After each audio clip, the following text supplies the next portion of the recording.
Welcome back to Non-Nonsense Airbnb. In this video, I will show you how to change price on VRBO as a host. Try and do this from a computer because VRBO phone app, you won't be able to do this.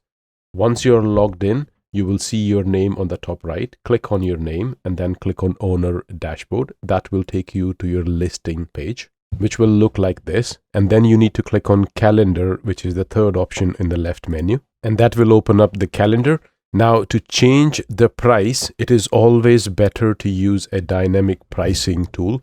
If you haven't heard of what a dynamic pricing tool is or what it does, I have recorded a previous video on that. Click on the link which is in the description, or it should appear on the screen right now. You can just click on that link to understand what dynamic pricing is. But if you want to change the prices manually by yourself, all you need to do in this calendar view is to select the dates you want to edit. You can just simply click on a date first and then keep scrolling. It will keep selecting those dates. Let's say if I want to change these dates, once you have selected them, on the right hand side, there are a couple of options.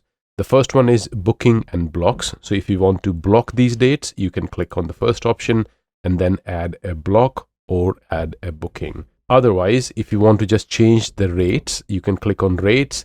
And then individually, you can set the rate for all these dates, or you can set a blanket rate here in this section and then just type in whatever you want to set and click on save. That will set your price immediately on the calendar. And while we are on this screen, let me show you another option. If you want to change the minimum night stay for these dates, the one you have selected, you can click on the third option. And the last option is advanced settings, where you can block check-in and check-out days depending on what suits you. For example, if you do not want anyone to check out on Saturday, you can do so here. You can just unselect Saturday here.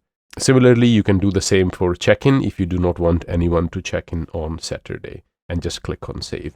So this is how you can set your rates on VRBO and other price and availability settings on your listing. I hope you find this video useful. Please do like and subscribe to my channel and leave me a comment if you would like me to make a video about something which is troubling you. Until next time, bye-bye.